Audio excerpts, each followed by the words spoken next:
in just a minute as people are trickling in right now.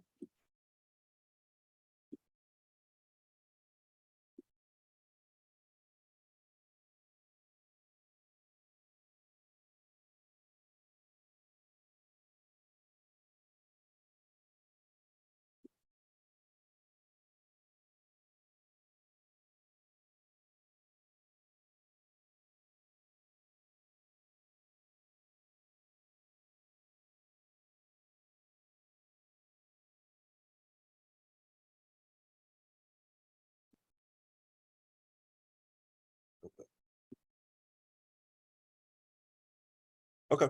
Um,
okay. I think we can get started right now. So yeah, hi everyone. My name is Zain Sharifi. I'm the undergrad advisor for UC San Diego's Political Science Department. Um, I'm joined by Ethel and Zarai, our student affairs manager and student assistant.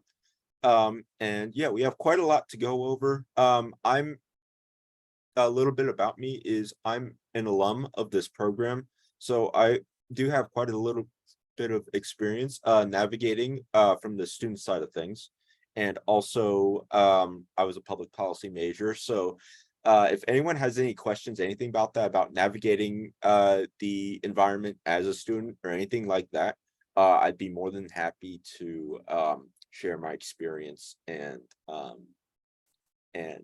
give some tips about how to be a successful political science student.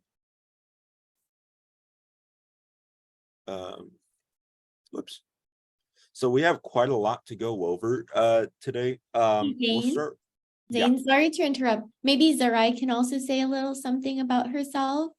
Okay, She's also one of our majors. sure. Oh, hi. I'm a fourth year. I've been at UCSD since like my first year, so I also lived on campus. I'm a double major, so my first major is sociology with a concentration on science and medicine, and my second major is political science with a concentration on data analytics. For the most part, classes on campus, they're pretty good. I mean, kind of biased. I like taking a variety of different courses, and I'm almost done. So if you have any questions, please let me know. Great. Thank you, Zarai. And I'm Ethel, the student affairs manager, as Zane introduced. And I'm also a UCSD alum in the social sciences department. So happy to have you join us today. Take it away, Zane. Okay, great. Yeah, again, thank you guys for joining us. We have quite a lot to go over. We'll start with introductions and we'll get more detailed as this presentation goes on. So we'll start with a question that we asked on the RSVP form. We had a lot of good responses. We can only pick a handful that could fit on the slide, but some highlights that I think are good to point out. Attend all classes, ask for help, make connections. That's also a good start. actively participate and interact with related clubs, internships, and volunteer opportunities. Take a number of diverse courses to widen the range of political knowledge, track major requirements, and pick classes that best suit future plans. Create a 4-year plans and categorize those by quarter, and plan to join orgs to support their journey in political science, a legal internship, or shadow someone in the legal system, participating in foreign exchange, reaching out for support when needed. As a first generation student, the process of getting this point in life has been difficult, as I can imagine. I've found a way to figure things out on my own, but there's things I can't overcome, and we can definitely help you succeed as a student. And of course, understanding the field through classes, peers, and internships. So really good answers to this. We obviously couldn't fit them all onto this slide within a reasonable time frame. So yeah, we can definitely help you all with a lot of these answers and strategies to become a successful political science student.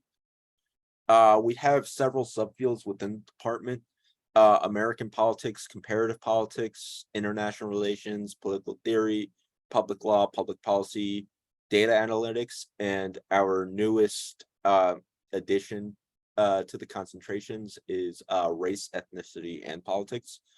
Now, some brief descriptions of which. American politics is just that, anything from national, state, and local politics, from congressional elections, race, gender, and the socio-political implications of all of that.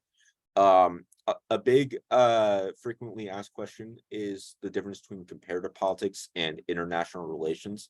International relations is more about how governments interact with one another, whether it be war, global economics, or climate agreements, whereas comparative politics does just that. It compares how different systems of government are set up, autocracies, elections, revolutions, etc. So that's a big difference. Data analytics is more of the science aspect of political science with more quantitative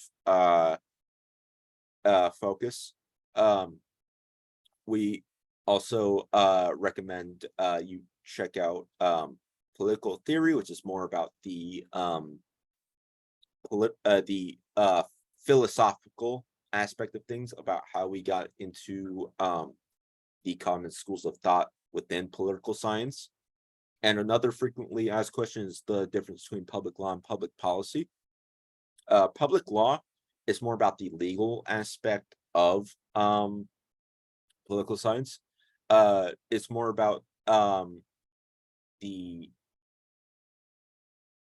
interpretation of laws and how we define that, whereas public policy is more about crafting and implementing policy, of course, in areas such as environment, health, and urban renewal.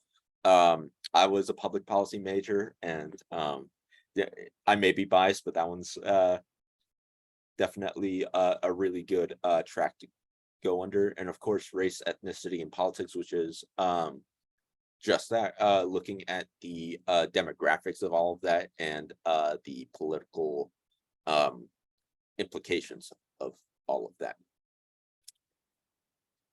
And within our 9 majors, we also have, of course, general political science, but you would be required to take 16 political science courses total, 4 of which are lower division and 16 upper division. And we also have within those requirements what's called an area of concentration, which 5 of the 12 upper division courses must be within the concentration. So if, for example, you're a data analytics major, you'd be taking 5 data analytics courses to complement your 7 upper division courses. So all of these courses must be political science courses. We want our majors to be taking classes from within the department. And also they must all be taken for a letter grade, which applies to transfer courses if you choose to study abroad, or which we will get into a little bit later in this presentation. You may also change your major online with the change of major tool once you are enrolled in your fall classes, which will start at the end of the month. And some really good resources for planning out your courses.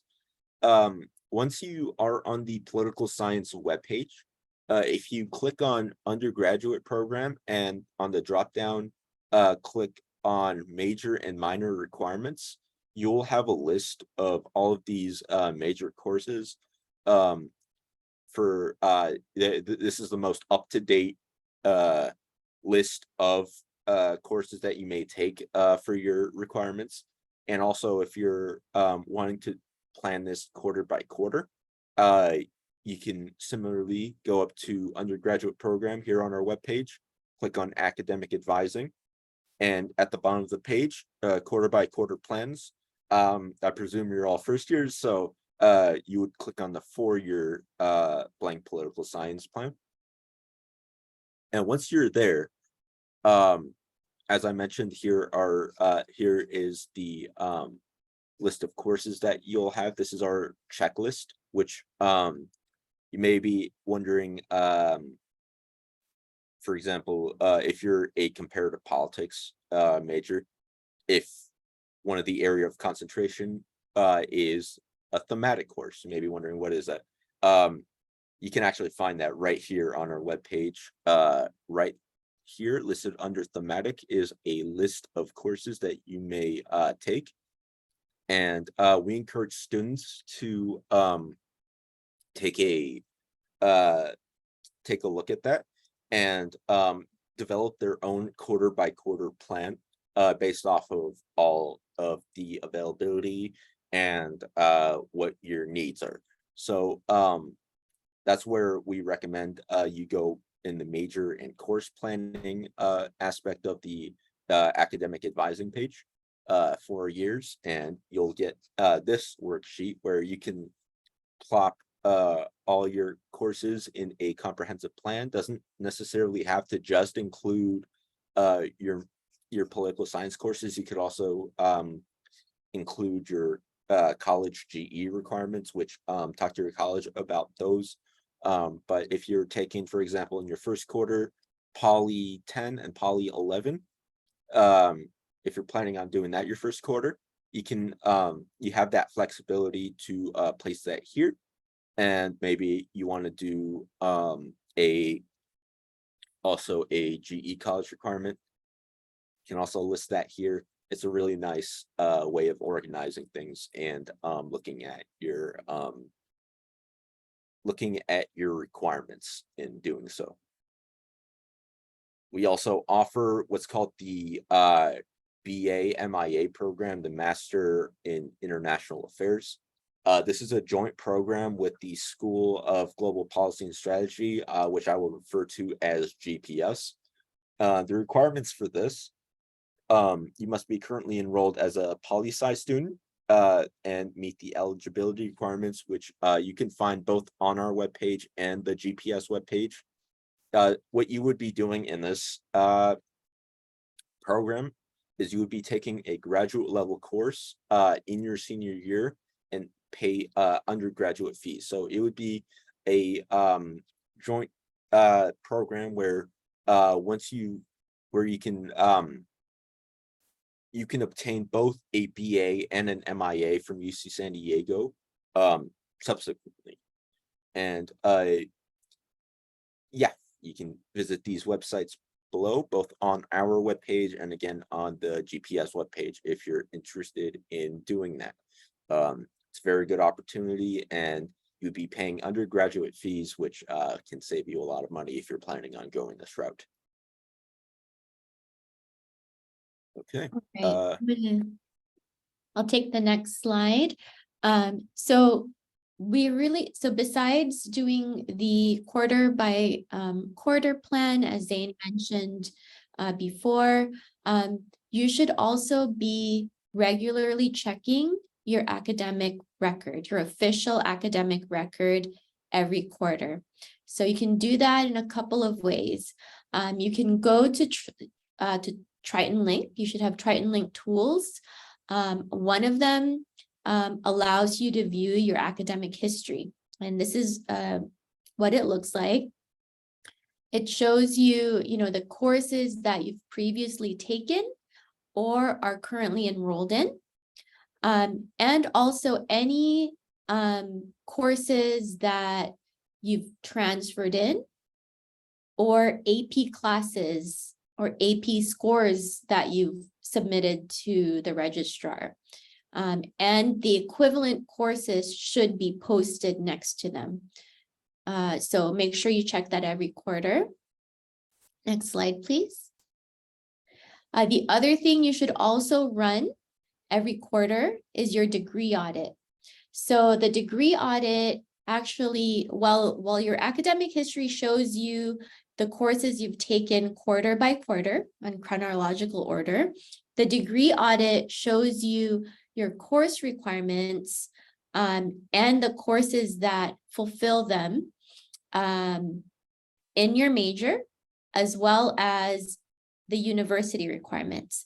So the degree audit gives you kind of these signals. Green indicates courses that you've completed and fulfill a particular section of your requirements. Blue shows up when you're currently enrolled in the class but have yet to complete the class. And red shows any requirements that you have not yet met. So run the degree audit. If you see something weird about it, like, oh, I took this class, but it's not showing up on the correct section, send us a VAC message and we will take a look at it, and we can work with the registrar's office to get it updated correctly. Next slide, please. So the other thing you should check, maybe if not once a quarter, at least a couple times a year, is the tentative schedule of course offerings in the department. So while the schedule of classes goes live around week 5 or 6 of the preceding quarter, right? So like with the exception of fall quarter, right? For you, you're seeing it for the first time now. But going forward, when you enroll for winter classes, you're actually going to see the schedule around middle of fall. However, for our department, we plan out courses, and actually all departments on campus plans out courses 2-3 quarters ahead. So we can tell you tentatively what we're going to be offering in winter and in spring this upcoming year. And so you'll always have access to that through our website. Things do change. So sometimes you might see it on the tentative schedule list and then it won't be there the next time you check. And that's because something probably changed, like the instructor is no longer available to teach it. So that is available for you. Next slide, please. And this is a screenshot of the schedule of classes. If you haven't seen it already, you can search by department, if you know a specific class that you want to take, and you always want to check and see, oh, is this offered this quarter? You can search for it by code. So you can say Poly 137. And then so every quarter you look for Poly 137 to see if it's being offered. If there's, if it's important for you to only take classes during certain days, let's say you work Mondays and Wednesdays, and so you really want to have your classes on Tuesdays and Thursdays and leave Monday and Wednesdays for going to work. So you can select and narrow down your searches that way. So get familiar with the schedule of classes tool. Next slide, please. All right, so besides the schedule of classes, this is going to be your first time enrolling for UCSD classes, and it's a little bit different this time around than going forward, as I mentioned. But the process this time is that you should have already received enrollment guidance from your college, which you can view through vac.ucsd.edu. Then, as Zane showed you earlier, try to use the academic planning guide from our website. We really want you to be proactive in that. If you have questions, you can, of course, come to us, but try to do it yourself first. And you can reach us through the VAC as well. You just follow the drop down and select the Political Science Department if you have questions about poli-sci classes for your major. The registrar's office and admissions is working very hard to get all the submitted transcripts evaluated and posted by next week. So hopefully all of your AP and transfer credit for most of you will be on there. And by the time that you will start enrolling in classes, which is on the 29th, you will be able to see which classes you've met prerequisites for example, and which classes you already have credit for. So UCSD follows a two-pass system. So when you enroll on August 29th, that's your first pass. First day of classes is September 28th, and you can always check the enrollment calendar for deadlines with regard to, payments, enrollments, add drop deadlines, things like that. Next slide, please. So as I mentioned, it's going to be a two-pass system. So when you first enroll in classes, you can only enroll in open courses. If you want to add a class, but the class is full, you will need to waitlist. However, waitlisting only happens during second pass. So when you waitlist a class, you're added to a queue, a line of students. The waitlist is run nightly, all the way up until Thursday of second week, because the very last day to add a class is Friday of second week. The waitlist is a first come, first serve list. So the number one on the waitlist will get moved in to enrolled status as soon as one person who is enrolled drops the class. Departments cannot override the sequence, and you will receive an email on your UCSD email account if you have been officially added or enrolled into the course. If you have not met the prerequisite, then you'll be dropped from the wait list.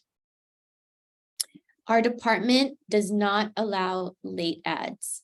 So late adds are usually any enrollments that happen after week 2. So after Friday of week 2.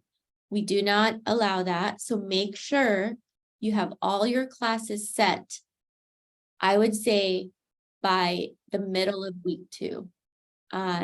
And if you're still hanging on to that wait list around that time, you should really come talk to Zane and come see us, because, we'll need to advise you on, what you can do in that case. So you must adhere to all the add drop deadlines. For you, before the quarter begins, you can enroll in up to a total of 19.5 units. Then after the quarter starts, you can enroll up to 22 units. However, we don't advise that you enroll in too many units, especially in your first quarter at UCSD. Next slide, please. So all students now have a two-pass enrollment system. As I mentioned, first pass begins August 29th. You may select open courses that add up to 11.5 units. So that's about 2 classes. So you enroll in 2 classes, first pass. Then your second pass is going to start on September 1st.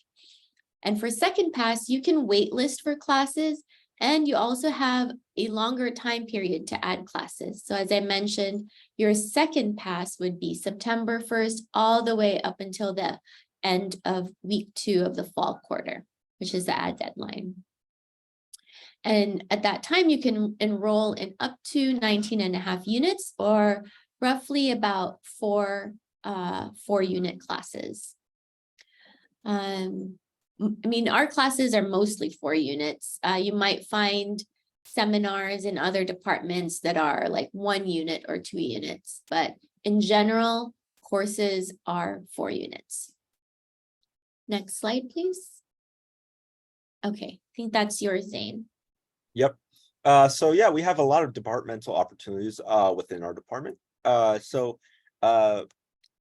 Firstly, we have lots of exciting and relevant courses, anything from insurgency and terrorism, the Voting Rights Act 50 years later, international politics and drugs, bending the climate change curve, and democracy and its critics. The department also brings in some very knowledgeable practitioners who bring a lot of real world knowledge into the classroom. They have great courses like how to win or lose an election, or technology, science, and the law. We also will be starting in winter 2024. We'll be providing undergraduate professional development workshops. We'll be working on a lot of things from cover letters, resumes, networking. We'll be covering internships, study abroad opportunities, the programs, scholarships, and graduate school opportunities, along with applications and deadlines. We also have resuming also in winter 2024, the Alumni Mentorship Program, which originally launched in 2017, which has 2 tracks. It has the career track and the explanatory track. The career track is where students are matched up with a mentor in one of their top 3 fields. You'll be matched with a mentor and have a career conversation, a resume critique, and a possible mock interview, which is really good, especially if this is a field you aspire to eventually work in. And we also have the exploratory track, which is just that, exploring outside of your top 3 fields and delving into these uncharted waters. And you'll be connecting with the mentor, having a career conversation about different aspects that they might be working within. Applicants are recommended to have a minimum 3.0 GPA and have earned at least 90 units.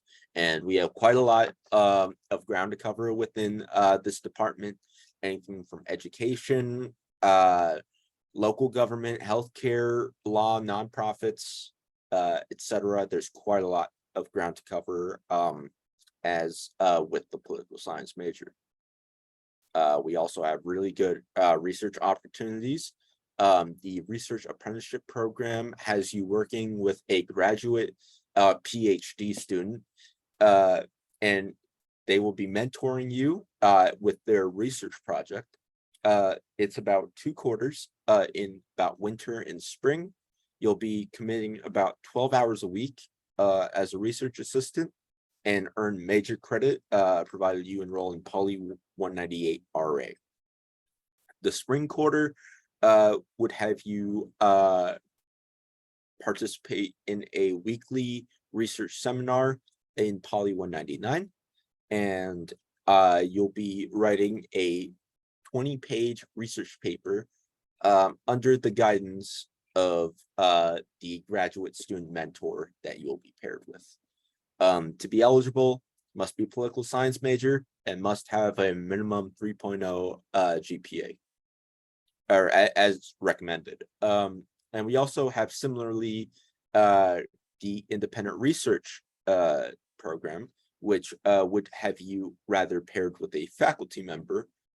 You'll be earning you'll be earning elective credit, which can be earned for a completion of 2 Poly 199s, about 4 units each. And some of these faculty members, absolutely brilliant. Tom Wong focuses on immigration, citizenship, and migration, which is very relevant, especially today. And he's served as an advisor to the White House Initiative on Asian Americans and Pacific Islanders. We have Molly Roberts, which her research interests lie more in political methodology and the politics of information. She focuses specifically on automated content and even the censorship of the political censorship in China.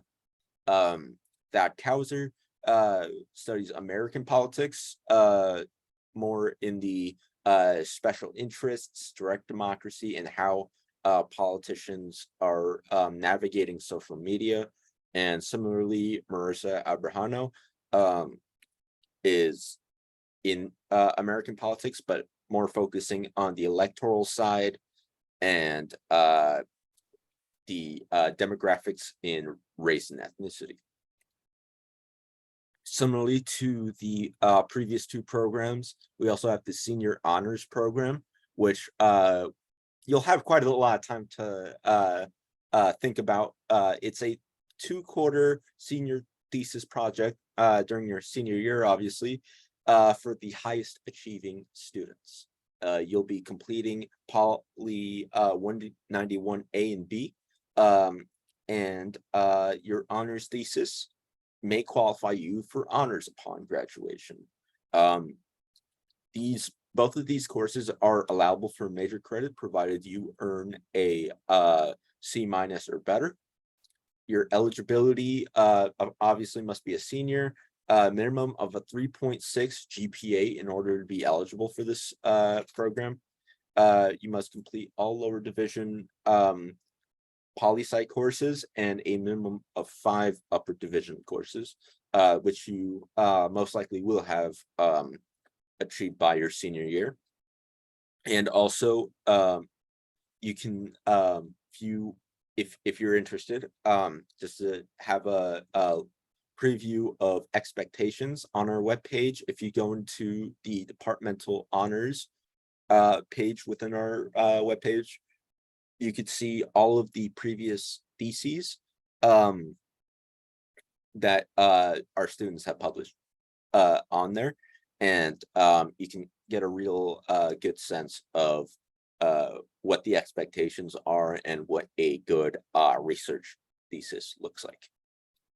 And again, this is a great opportunity for students, especially if you're interested in pursuing graduate school within political science. We also have the local internship research program, which is a fantastic program where students can earn academic credit working in a local internship. Have quite a lot of peers who benefited from this program. The internships are relevant to political science and will have you engaging in great professional development and quality engagement.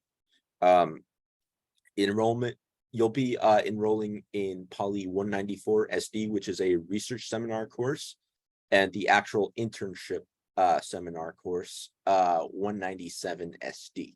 In order to receive credit, you'll be completing a 20-page paper for the research seminar, which is allowable towards major credit, but the internship, however, is not allowable. However, it may be allowable for your university major requirements. So there's quite a lot of benefits to that. To be eligible, again, 90 units, you'll need a minimum of 2.5 cumulative GPA and a 3.0 major GPA within the political science major. Must have completed Poly 30D and 2 upper division political science courses. We also have lots of campus opportunities for major requirements. Something I have a personal connection to is UC Center Sacramento, but also UCDC. I'm actually an alum of UC Center Sacramento. Great program. What they do is you'll be interning 1 quarter either in DC or Sacramento, depending on your interests, and receive UCSD course credit for those internships. You'll be attending seminars and an optional elective course. What they do is they pair you up with a internship based off of your interests. And the nice thing about that is you are going to be working with that internship about 20 hours a week and getting some real hands-on experience.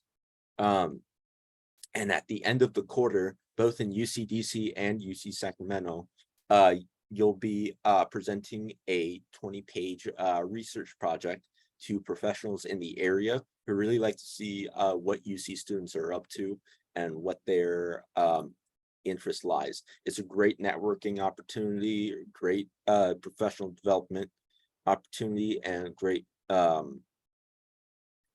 way to make connections, especially within the political science field. Internships vary in all in shapes and sizes. We have they have at the Department of Education, if you're interested in legal internships, they have those. Chamber of Commerce, local internships, especially within UC Sacramento, are prevalent, and of course nonprofit and urban development. There's quite a long list of this, and yeah, I can't recommend this enough. It's a collaborative effort across UCs, so not just UCSD but also UC Davis, UC Irvine will be participating in this, and it's a great opportunity. We also have studying abroad in political science, where you could study anywhere in the world while taking poli-sci courses, receiving credit for your major. A point of emphasis in this is up to 6 courses may be transferred from outside to UCSD, and that not only applies to studying abroad, but also anywhere outside of the UC system. Anyways, there are 3 types of programs. There's UC EAP, which is more UC approved within the top 40, the top ranked university in over 40 countries. There are research and internship opportunities in that, and you'll be spending either the summer, a quarter, or a year. And the nice thing about it is the financial aid travels with you wherever you end up. We also have the Global Seminars Program, which is UCSD's faculty-led program. It would take about 5 weeks during the summer. You'll be receiving 2 UCSD course credits for about 8 units, which would be taught by a leading UCSD professor. The nice thing about that is smaller class sizes, and the courses would, be taught in English. Again, financial aid opportunities are available within this program, and also UCOAP. which is third-party offerings, which give you a little bit more flexibility in where you want to study, and you can earn transfer units for UCSD requirements, very similarly to these programs. Again, summer, quarterly, and yearly options, which is great for out-of-state and international students. So in order to do this, you first need to search for the courses offered by that university that you wish to attend abroad. Discuss with both your major, which would be me, and your college advisors to see which courses may be applied to your transcript. And once you return from studying abroad, you would petition those courses, and they would count toward, if approved, to your UCSD requirements. It's a great opportunity if you want to diversify your resume. It could really help, especially if you're thinking about working in the global workforce. You can gain international experience and a lot of diverse set of skills and cross-cultural skills. Again, financial aid will go with you abroad, and our advisors can really help you with pursuing that. And there are scholarships that can help you in these programs. So if you're interested, there's quite a lot of opportunities in this program. And I'll turn this over to Ethel.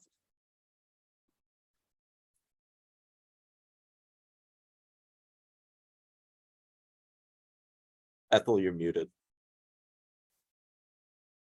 Sorry about that. So thank you, Zane. So all of these different things that we've mentioned, your courses, internship opportunities, research opportunities, going to, participating in UC Center, Sacramento, UCDC, studying abroad, all of this, what you do during your time here at UCSD, we hope contributes to a successful and a career that you're really passionate about, or to help prepare you for graduate school to pursue an academic career or a law degree. Next slide, please. So what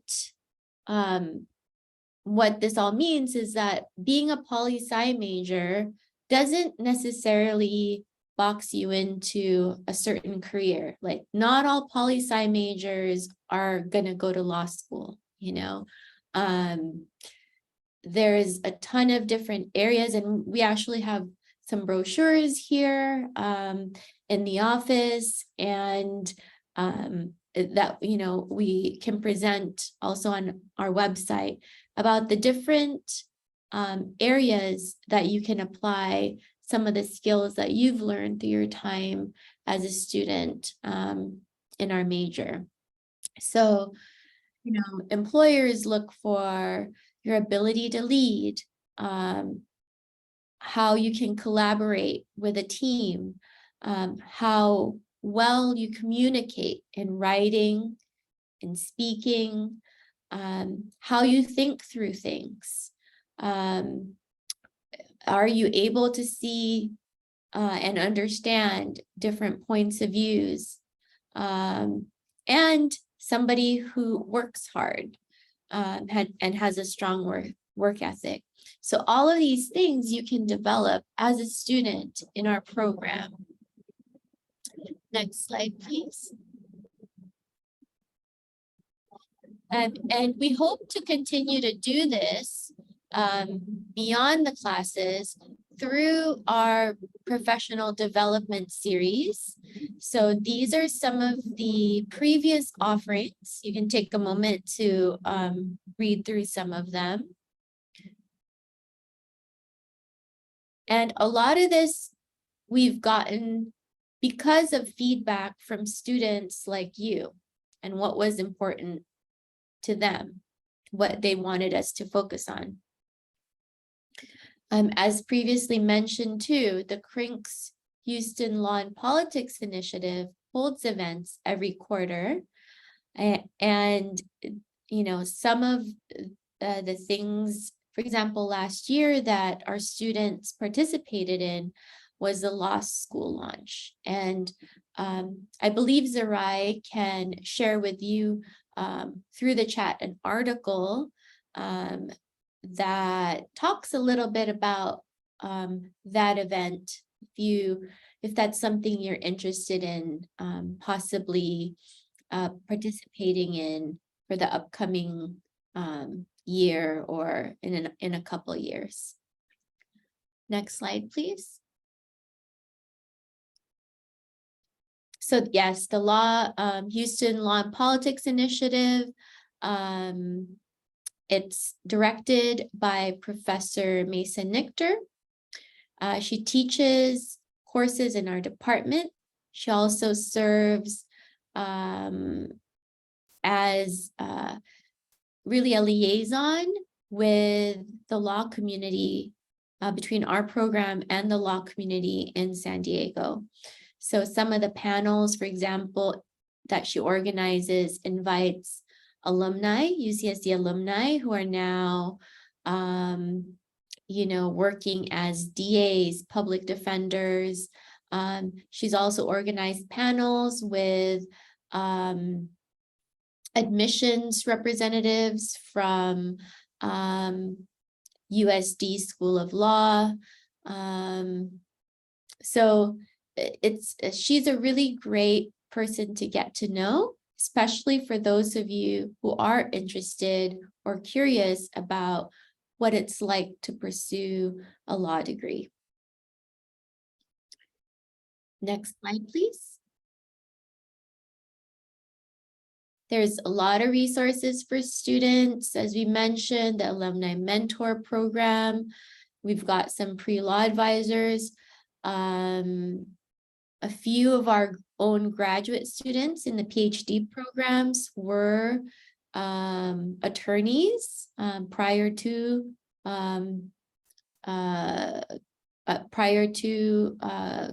going into our PhD program. And also, if you haven't already connected with us through our LinkedIn page, make sure you follow that page. We post any internship opportunities that come our way when people reach out to us and say, hey, you know, this such and such representative or this law firm is looking for interns, you know, we post that there. And also the Career Services Center here at UCSD is also a great resource. So if not, you know, you've got a lot of things going on your first quarter, so I don't expect you to necessarily go see them right away, but sometime, you know, maybe in your second year or so, check out what the Career Services Center has to offer. Next slide, please. Student involvement and support. We've got various student organizations associated with our department.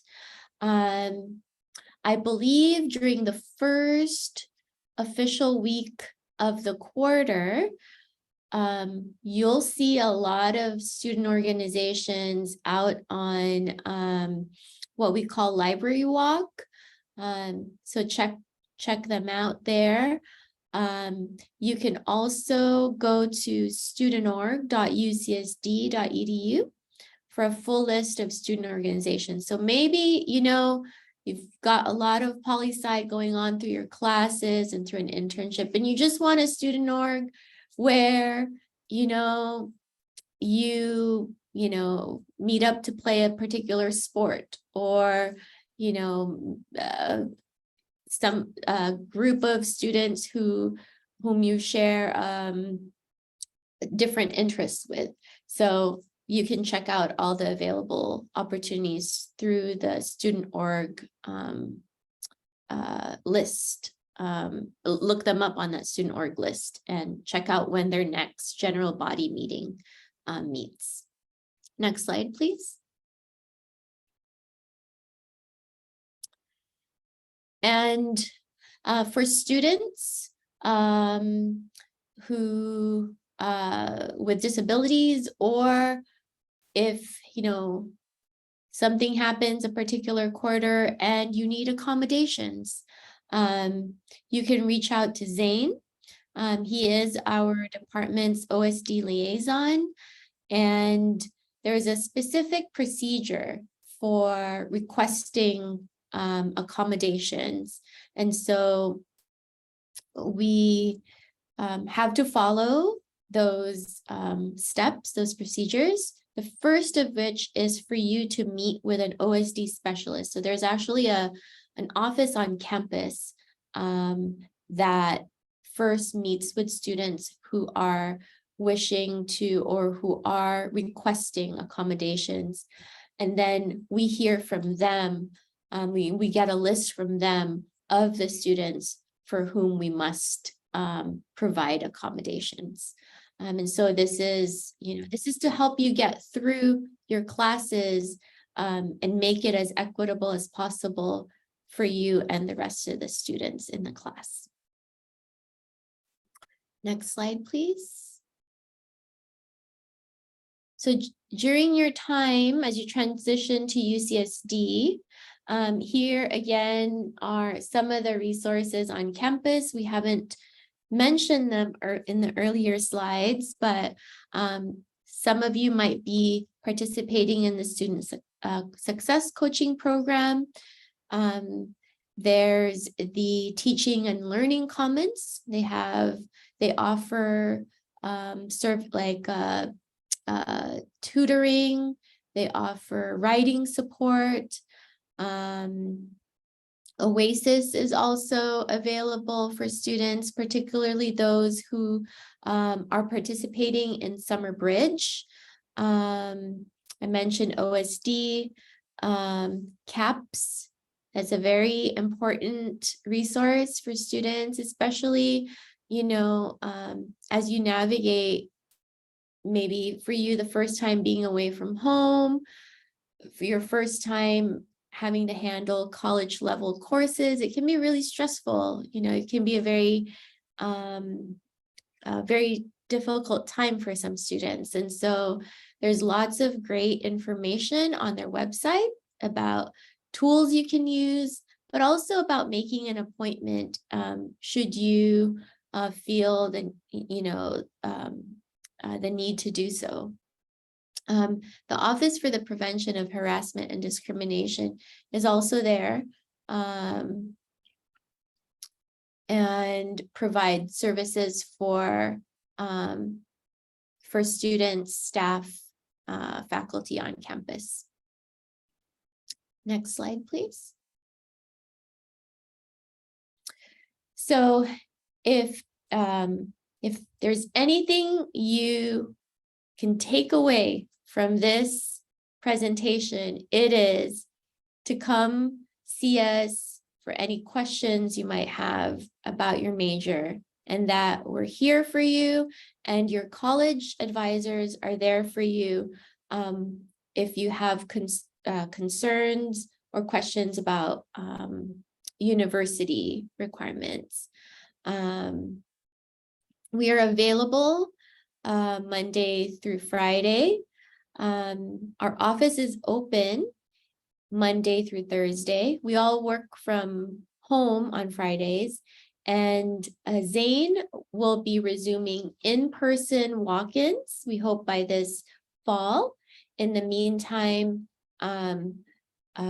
appointments via Zoom are available this summer, and of course you can reach us. First point of contact should be through the VAC. Next slide, please. So with that, I thank you for joining us today. And we will open it up for any questions you have, thoughts. We have about 30 minutes for informal Q&A.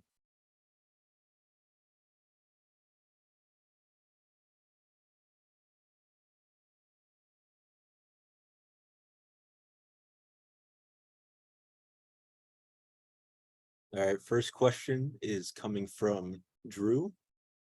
So you can unmute your mic and ask away. Yeah. Okay. So you say that to declare a major, you have to have 5 upper division courses in that specific major, and 7, at least 5 upper division courses in that major. So does that mean you could major in 2 concentrations with having like 5 in one division and 5 in another division? That's a good question. We only allow students to major in one concentration. So yeah, we do with that. That's our requirement. Ethel, if you want to chime in. But yeah. So what you're essentially asking is, can you double major in 2 majors within the political science department? And the answer is no. So you can double major. You can select one of the majors in poli-sci and major in sociology. That's fine. But you can't, like, essentially, if you're doubling up on 2 areas of concentration plus the 7 electives, that's not allowed because there's too much double dipping. So when you double major in it has to be 2 substantially different majors. Does All that right, answer your question? that answers my question. Yes, thank you.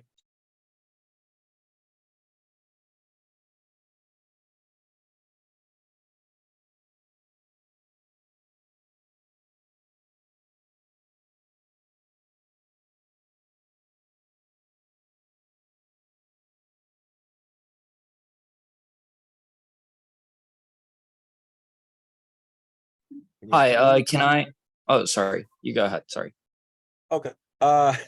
So Raquel asked, can you explain how concentrations work again? I'm a little bit confused on that. Yeah. So if we go back to, let's scroll all the way back here.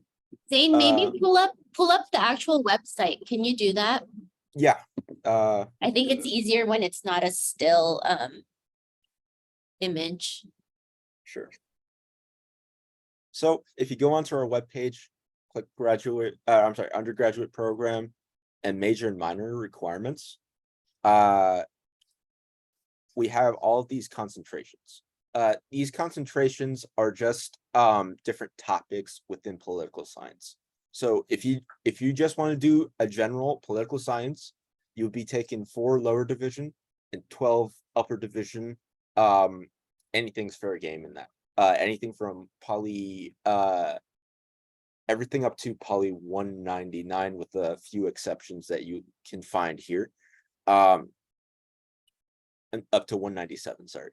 And yeah, if you're interested in a different specializing in something such as comparative politics, you may take 4 lower division courses here, and your concentration requirements are a little bit different. So you would take these course requirements, which you'll take about 5 of these courses, and then 7 electives within the poli-sci program. 5 of these courses, you would choose maybe 1 here, 1 here, and 2 here. And of course 1 here. So if I did my math correctly, that would be 5. And yeah, if you're maybe a little bit more straightforward, a public policy major, 4 here, 5 here, and then 7 electives. If that answers your question. Raquel, did that answer your question? Yeah, but so do we declare like a concentration, or do we just You enroll? declare the major. So see how at the top it says Public Policy BA, PS 31.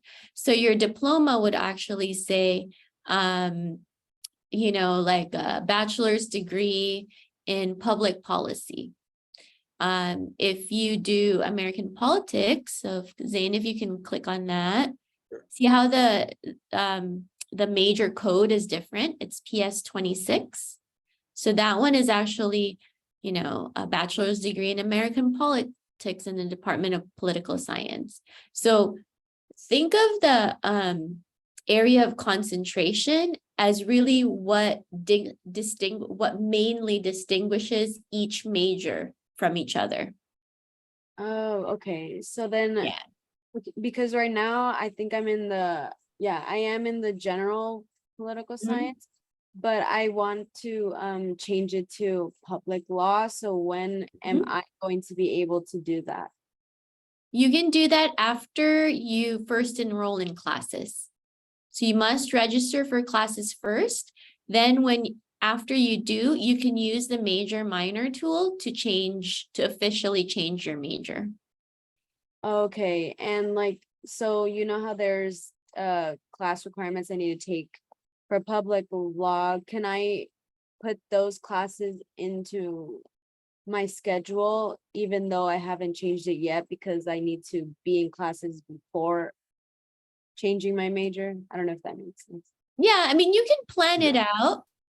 You have to do what you need to do or you can enroll in the classes. Like if you're in your head, if you already know, well, I'm about to go change to this other major anyway, and I see this class that's a requirement for public. Well, first of all, you have to make sure you're eligible to take the class first, right? You've got your lower division requirements that you need to meet. So, but yeah, you can change your major at any time.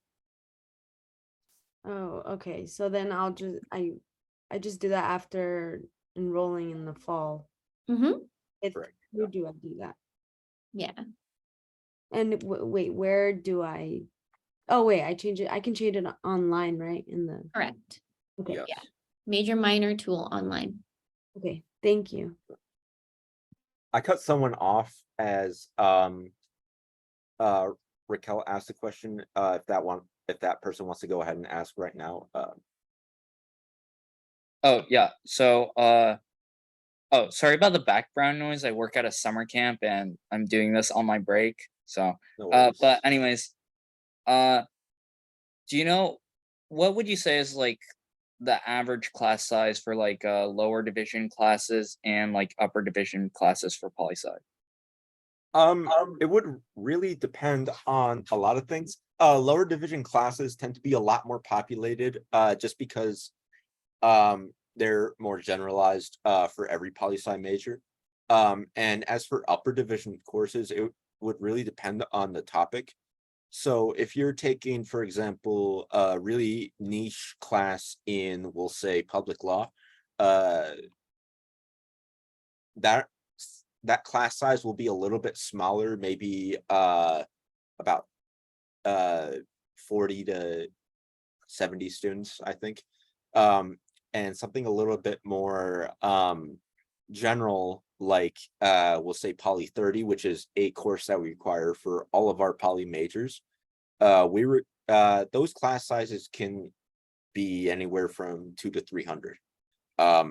So yeah, it varies based off of the class topic and what the requirements are. So if it's something we require like Poly 30, which again we require all of our majors take that course, it's going to be a lot bigger than if you take a really niche course within special concentration that's like upper division. So upper division courses tend to be a little bit smaller, especially if they're really niche topics. All right, thank you. Yeah. How should we continue, Ethel? I see quite a few questions in the chat. I'm looking through the chat too to see if I can answer any of them, but let's see. Where are we on the chat messages? Last one we did was Raquel. Raquel. So some of the ones that haven't been answered on the chat, if you could address that, and then we can, go back and forth, then Yeah. call on the next hand raised and then back to the chat. Sure. Frida asks, when can we start pre-law advising? That's do you want to answer that one, Ethel? So you can always reach out to us through the VAC, or, for more complicated questions, you can set up an appointment with Zane. Or if it's something that, it's not urgent, you can stop by during walk-in advising when we have those reopen in the fall quarter. Okay. And yeah, I thought this question was a little bit more towards law school advising, if that's. Oh, I think it's probably also best to reach out to Professor Nichter. So Professor Nichter is out during the summer, but should be returning in September. So I would recommend reaching out to her and checking out some of the student organizations on campus, like pre-law student orgs, meeting some students through there. It's a great way to, find community and also network with students who share the same interest as you. All right. Good question. Thank you, Ethel. Kevin asks, does poly 11, 12, and 13 need to be taken before poly 30? No, you can take poly 30 as there are no prerequisites to take that course first, but we recommend you finish all your lower divisions before beginning your upper divisions. But if you want to take poly 30 first, you're more than welcome to do that. A lot of students like to take poly 30 and maybe poly 10 and then take, for example, poly 12 the next quarter. So you're totally free to do that within your lower division course requirements.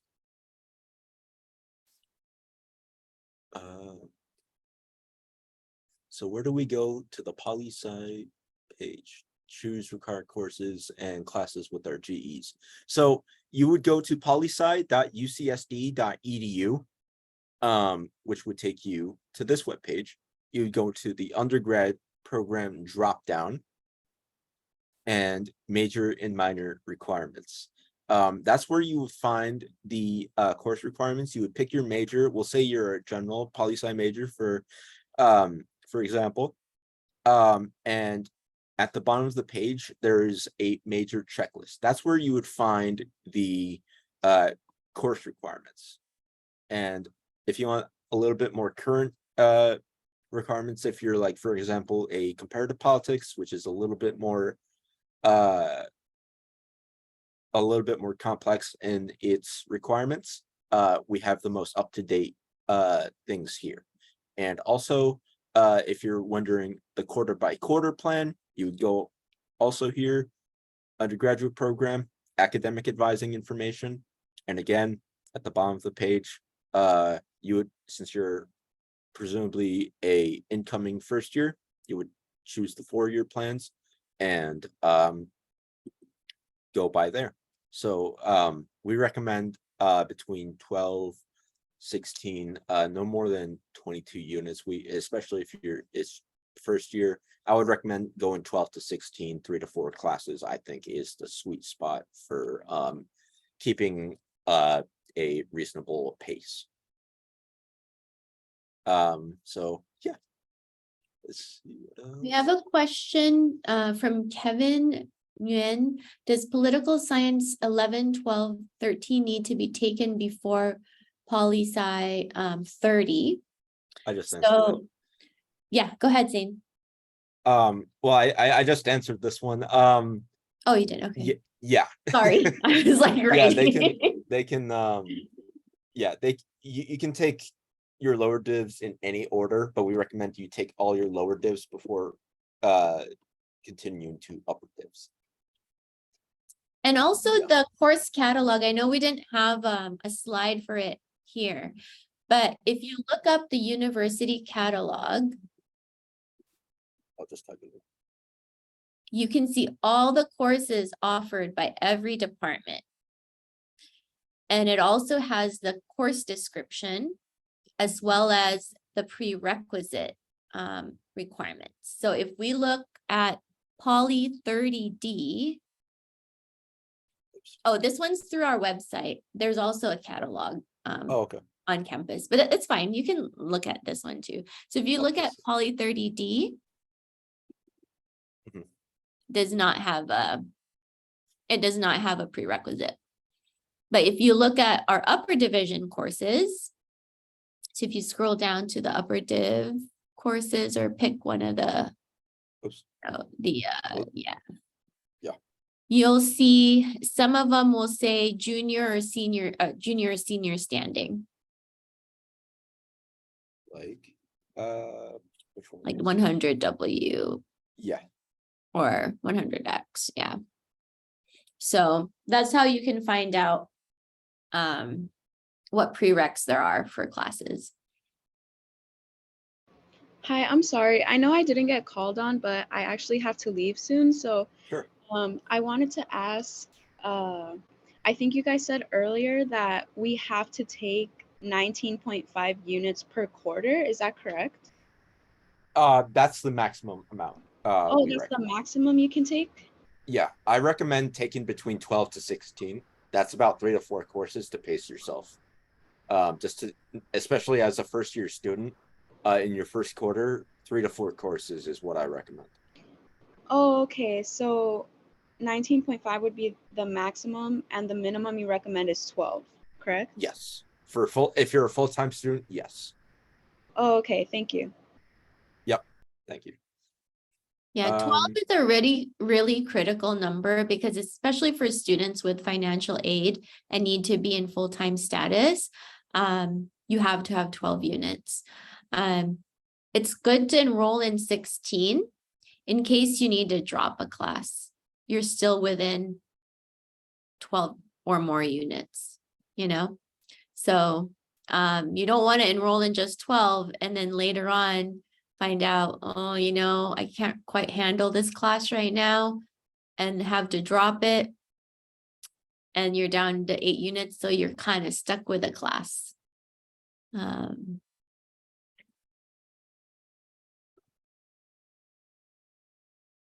you for answering all these questions, Sarai.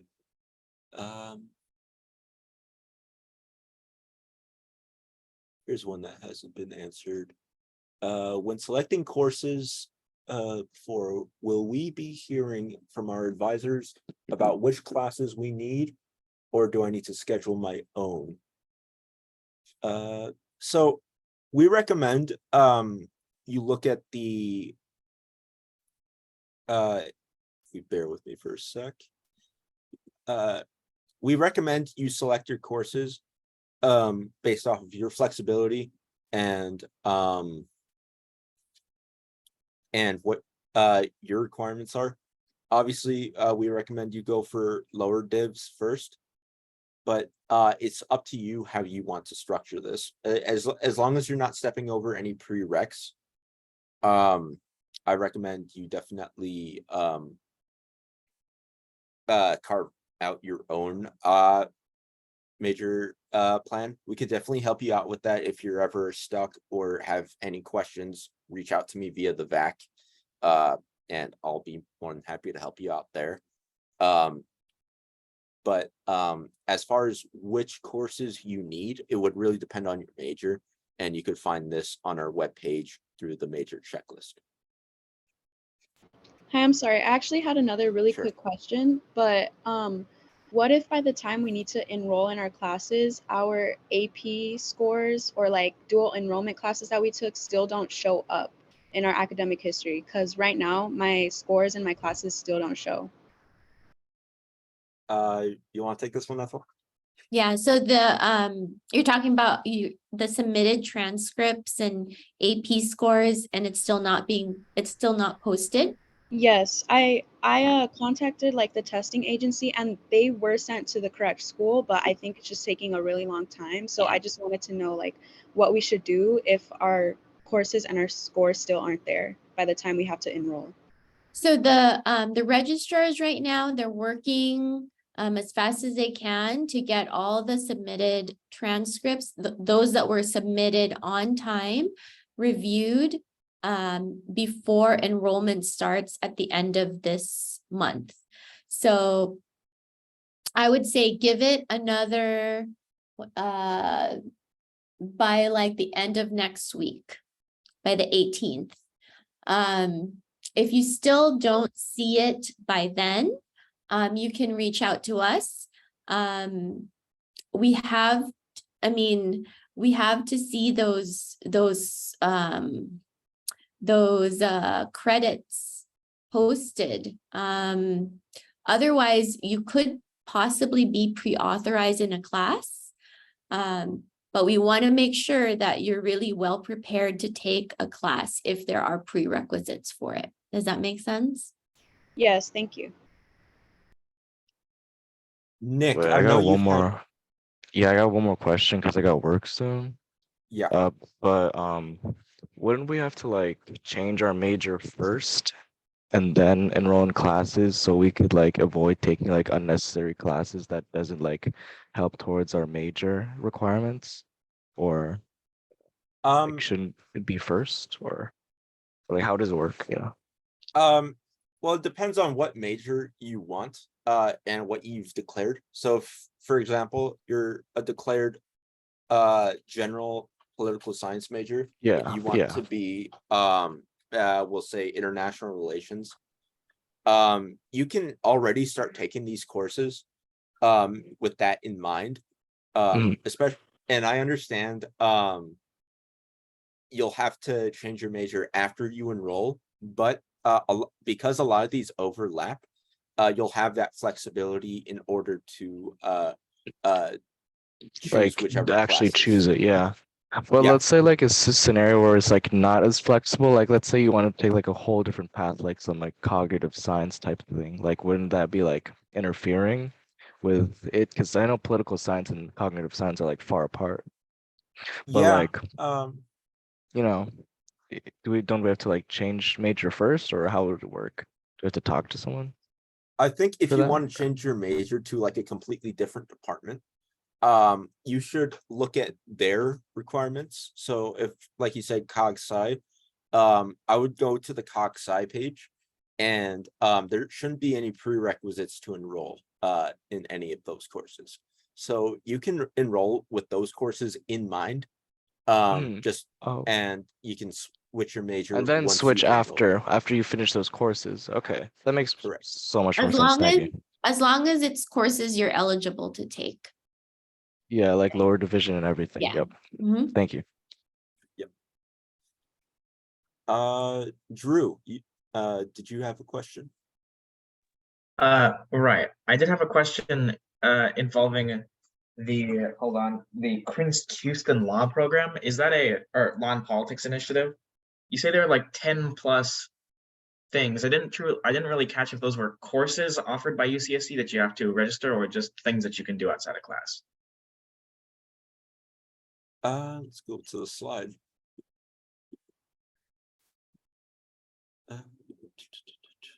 Where was that? Here it is. Ethel, did you want to take this one? Sure. Yeah, so it's really the department received some funding from donors to help students who are interested in pursuing law, particularly those students who don't know much about it, want to explore it, want to just know what that profession is like. So Professor Nichter, she organizes usually 1 or 2 events every quarter to help connect our students with those in the profession and with law programs in the area. So it's kind of like an added benefit to our department. It's not a, it's not an area of concentration. It's not a major requirement. It's more of a resource for our students who would like to know more about how to become an attorney. What is it like, to get connected with all of that. I see. So it's not like official credit bearing classes. Mm-mm. The way that you would, like, for example, if you want to intern at a firm and you want to earn credit for that, that was where we talked about the 194 and 197.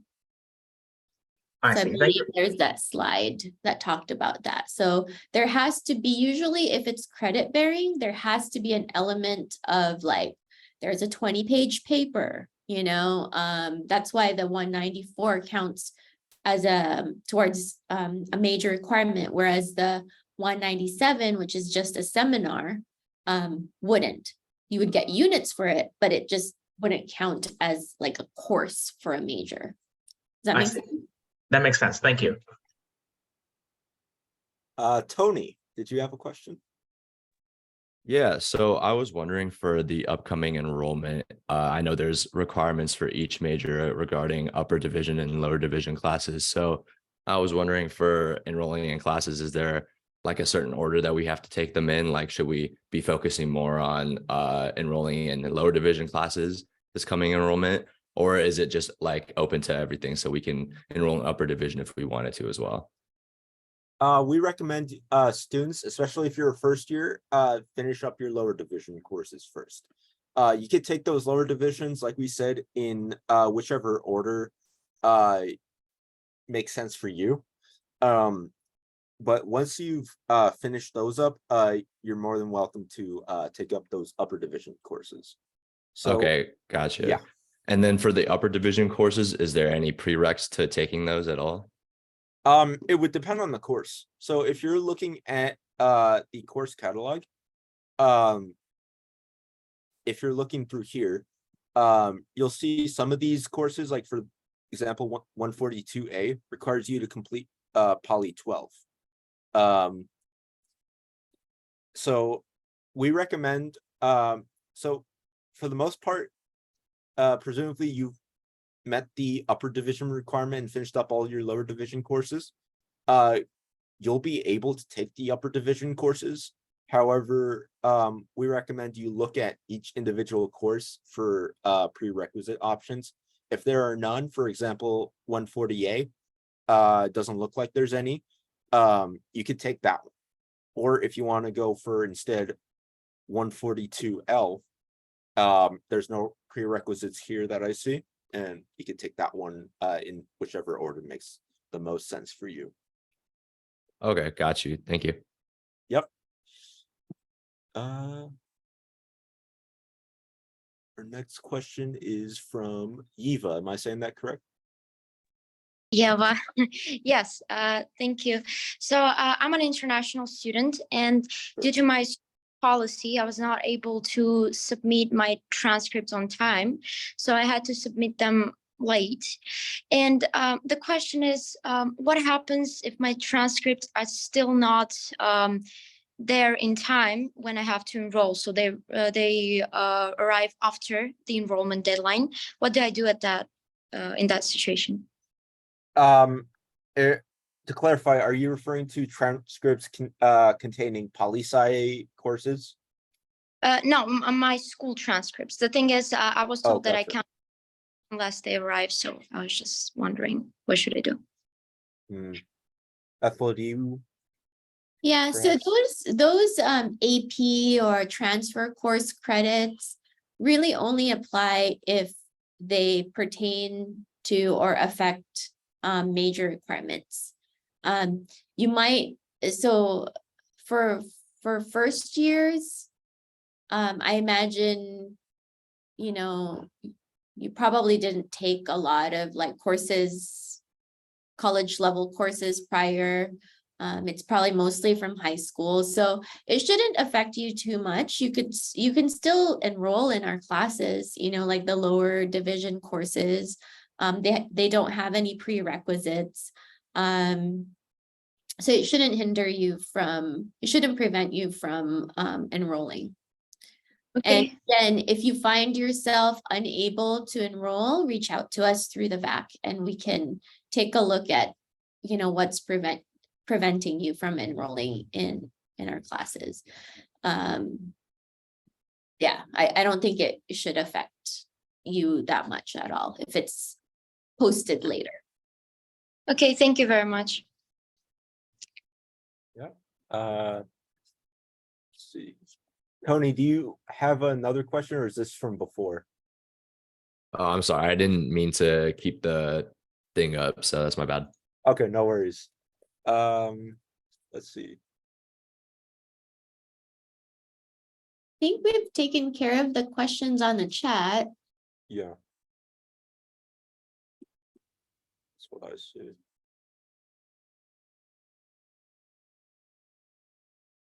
Yeah, if you have any additional questions, please raise your hand and we can answer those.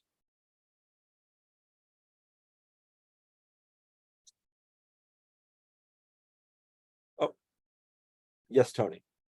Yeah, so actually I did have a question in the chat and I think it got kind of buried, but I was just wondering when was the deadline for changing your concentration if you wanted to do that? You can do that whenever you please. There's no necessarily deadline for it. It's just to update your transcript and re-audit to do it. But if you have the classes that you have in mind that you want to take, you can take those presumably if there's no prereqs.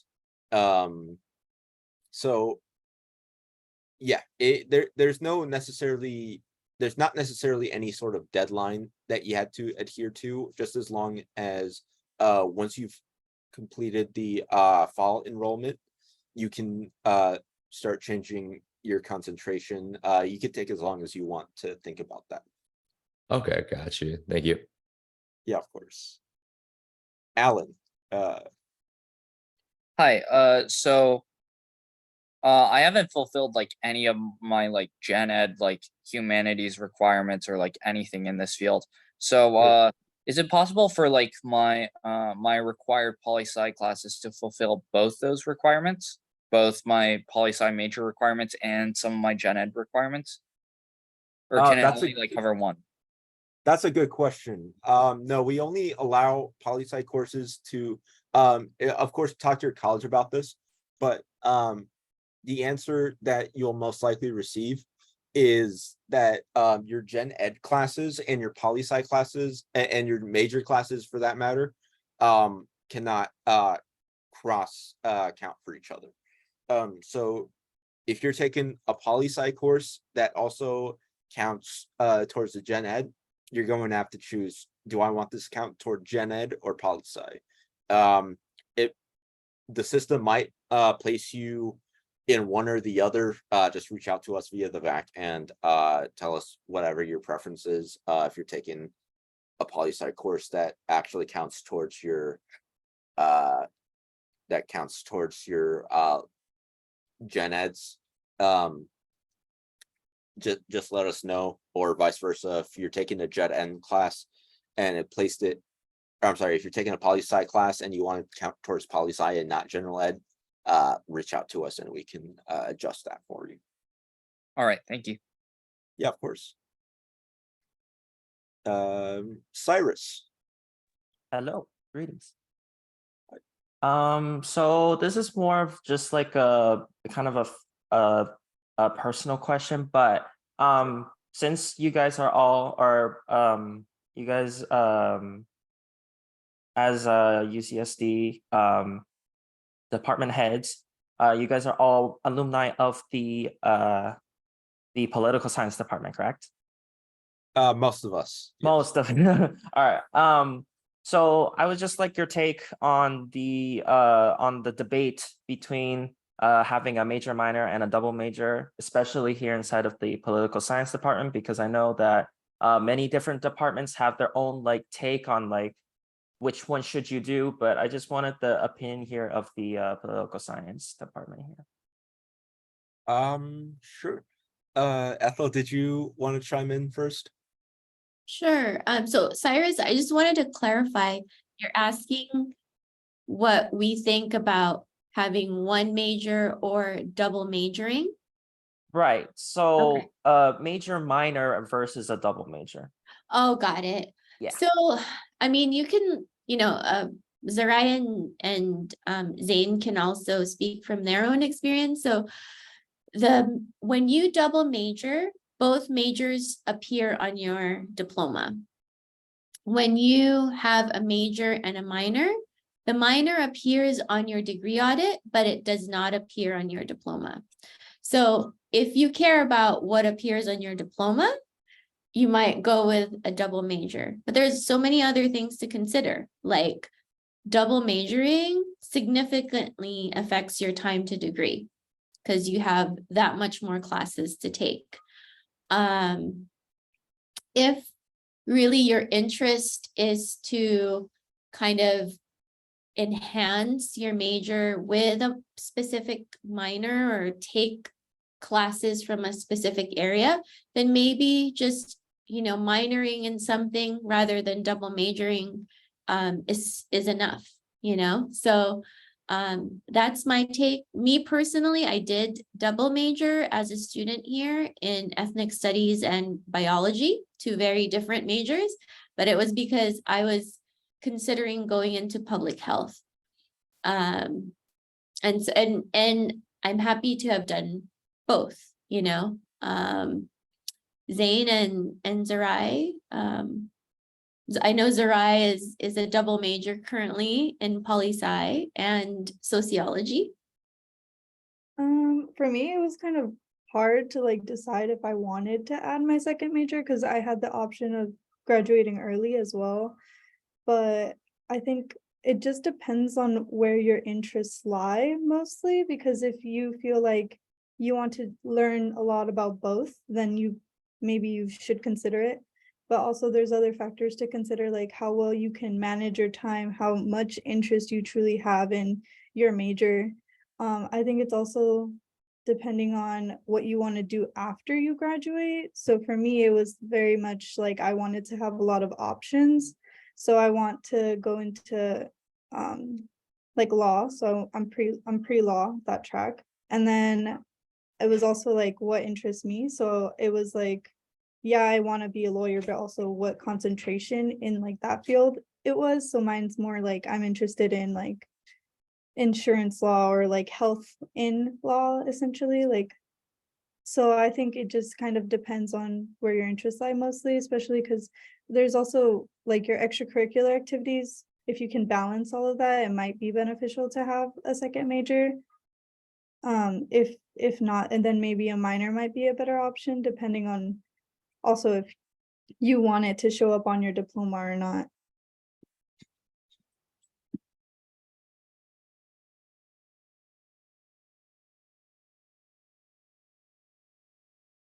All right, thank you all. Drew asked, where can I find information on the pre-law track?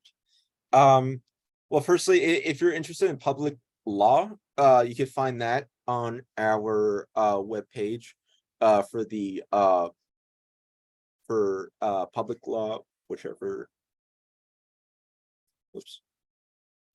Oh, that's why. Major and minor requirements, public law, and you can see the courses there. If you're interested in the law school track, I would contact Professor Nichter on that requirement, on those requirements, and also look at student orgs. Also, like we mentioned, the Crank Houston Law and Politics Initiative. I would look into that if you can, if you're interested in looking into the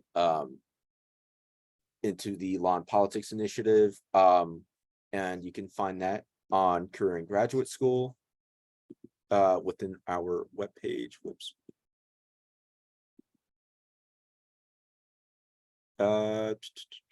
Somewhere. Oh, here it is. And if you look at all these job boards and all these drop downs, you can find more information on all that. I'll place the link in chat for you to browse to your leisure.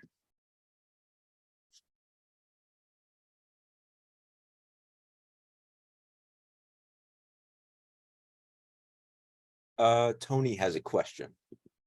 Yeah, so I was wondering, I'm interested in the study abroad programs at UCSD. So I was wondering, when do students usually get involved with that? And like, when should I be starting to think about that? Ethel, do you want to take that one? Yeah, depends on which option you go with. Your first year for sure, I think you're going to be, pretty much here on campus. From the undergrad student populations I've worked with, it's usually like in their junior year. That's best to take it.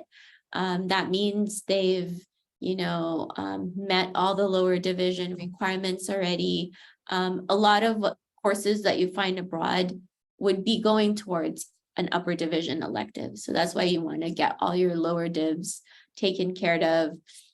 Some of your study abroad courses may count for like a GE, but also talk to the study abroad office. They've got advisors depending on which country you're interested in going to and which program. If you're going to go with the UCEAP or the global seminars, they've got specific advisors you can talk to about that.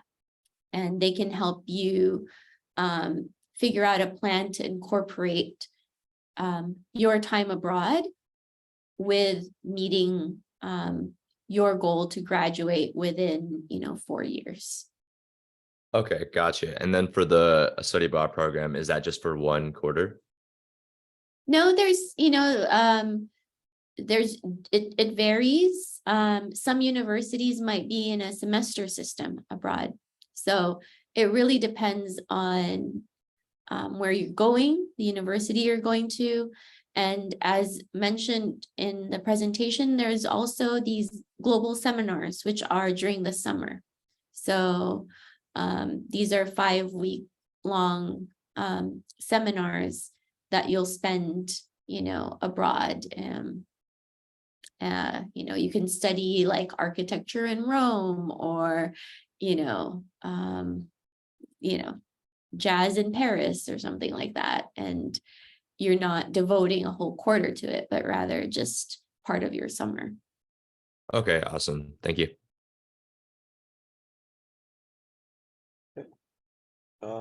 I don't see any other questions in chat. Oh, Drew has raised his hand. Sorry. Okay, last question, I promise. Sure. Is it possible to, so there are specific classes designed for researching with the faculty.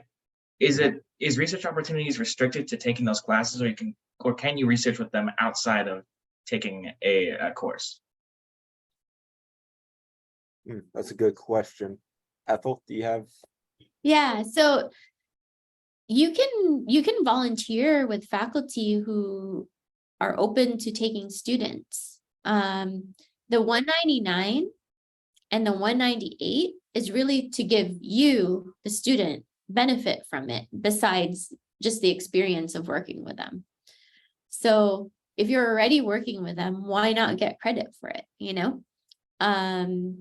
But if you don't want the 199 credit, that's fine too. You can, reach out to faculty, ask them to be your mentor. And if they're willing to take you, then that would be between you and that faculty or that graduate student who you're supporting. All right, thank you. Yep, thanks for the question. Yeah, I don't see any additional questions in the chat.